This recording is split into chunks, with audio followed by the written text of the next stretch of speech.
Je ne l'ai pas encore dit, mais le Powa est une pratique de yoga qui existe depuis des centaines d'années. La pratique du Powa a toujours eu pour objectif de se préparer à la mort.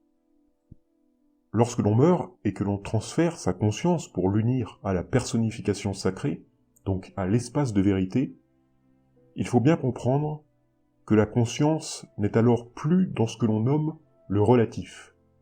La conscience est transférée dans l'absolu, dans ce qui a toujours existé, dans ce qui est réel, loin, très loin de nos illusions terrestres.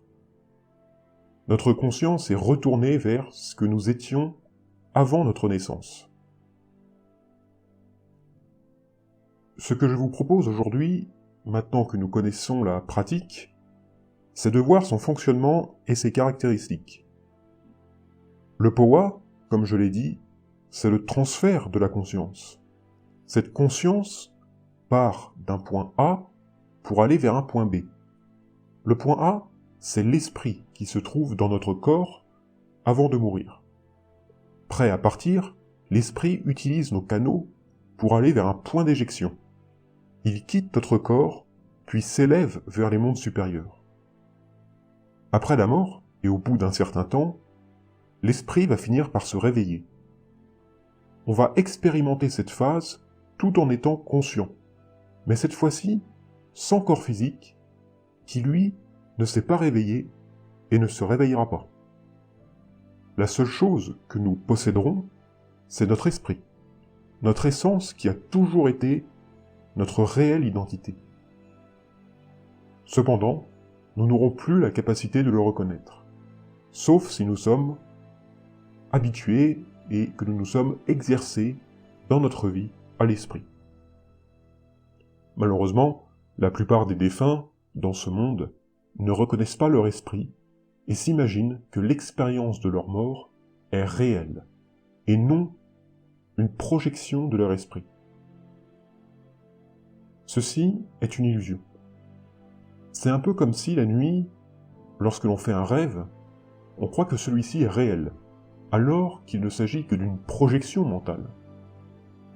Il est néanmoins possible, si le Powa a bien été exercé, de reconnaître l'esprit au moment de son réveil dans la mort, et dans ce cas, nous avons de grandes chances d'atteindre l'éveil. Toutefois, je tiens à souligner que le Powa est une pratique qui peut être dangereuse lorsque l'on commence à bien la maîtriser. À notre niveau, il n'y a pas vraiment de risque. Mais pour ceux qui s'y sont très bien habitués, les maîtres spirituels conseillent fortement d'arrêter la pratique si un maître n'est pas présent. Il est dit que même sans rentrer dans un processus de mort, l'esprit peut quitter le corps en exerçant le Powa grâce au souffle, ce qui signifie que le Powa peut entraîner la mort pour ceux qui sont habitués à travailler avec la mobilité de leur esprit. En temps normal, l'esprit ne peut pas quitter notre corps parce que nous n'avons pas la capacité de le faire sortir. Le Powa peut ouvrir certaines portes dans le corps humain pour l'extraire. Bon, il existe tout un tas de portes au sein de notre corps physique. En réalité, il en existe même 9.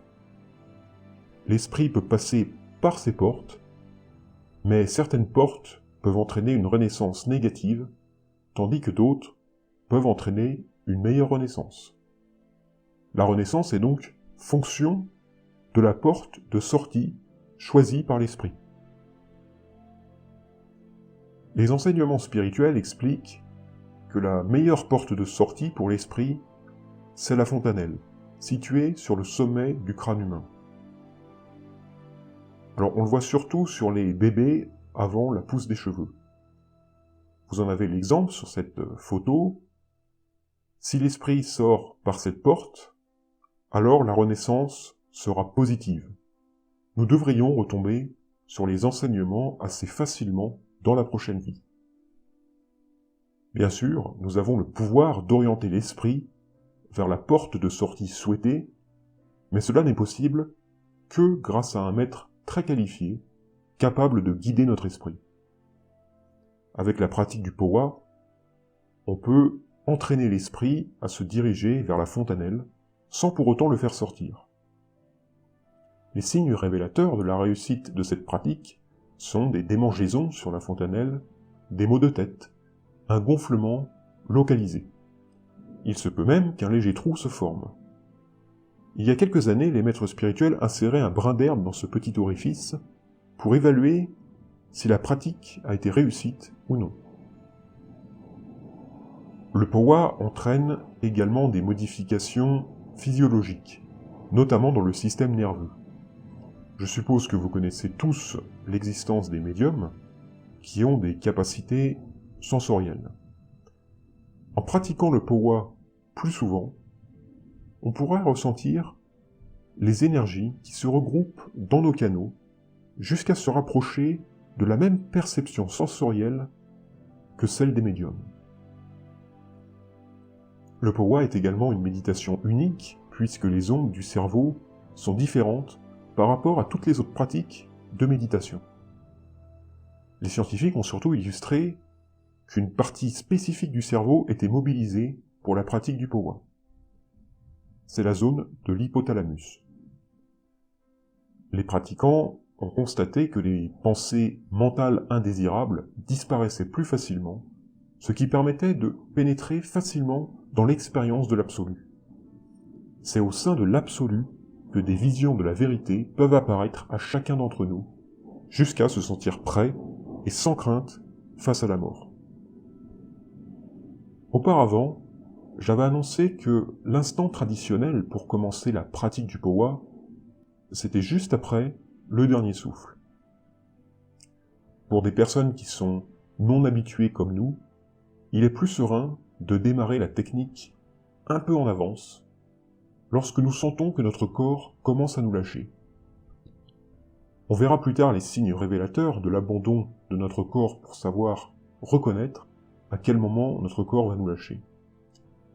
Que ce soit un maître spirituel ou vous-même, comme je l'ai déjà dit, la fonction de la pratique du powa va consister à évacuer notre esprit du corps par la fontanelle dans l'idéal. Cela ne doit pas se faire dans un moment au hasard, tout doit être calculé minutieusement. Il est donc nécessaire d'avoir l'expérience adéquate pour deviner à quel moment il faut extraire l'esprit du corps. Les indices sont généralement les énergies du corps, les ressentis de chaleur et de respiration. Il faut être capable d'analyser le corps. La pratique du powa nous dispose dans un état d'esprit positif tout naturellement. Cette technique nous évite donc toute forme de distraction ou de dérangement nuisible. La moindre pensée intrusive est un véritable frein à une mort paisible. Scientifiquement, pour éviter toute pensée intrusive, on doit libérer et purifier ce qu'on appelle notre canal central, qui longe notre colonne vertébrale par des exercices de respiration associés à une posture bien droite. Souvenez-vous que, pour nous, c'est quelque chose de très difficile, particulièrement si vous avez commis des fautes dans votre vie. Il est donc très utile de solliciter l'aide d'un maître spirituel pour pratiquer le powa à notre place. Peu importe ce que l'on a fait dans notre vie, si l'esprit est éjecté grâce au powa, les chances d'une renaissance dans une vie supérieure sont plus élevées. Pour savoir si le powa a fonctionné, il existe certains signes révélateurs. Le pratiquant peut avoir des cheveux qui tombent, ou ressentir une sensation de chaleur très localisée au niveau de la fontanelle. Parfois même, de la vapeur peut s'en échapper. Vous savez, comme quand on voit une réfraction de l'air chaud au-dessus d'un champ en plein été, par exemple. Plus rare encore, et ça c'est observé surtout chez les grands maîtres spirituels, les personnes autour du pratiquant peuvent s'évanouir tellement l'esprit, par la pratique, peut se retrouver sous pression, sous le crâne, avant d'en jaillir brusquement. Et dans ce cas-là, c'est une sortie spectaculaire. Ce sera tout pour cette vidéo aujourd'hui, on se retrouve la semaine prochaine pour une nouvelle vidéo.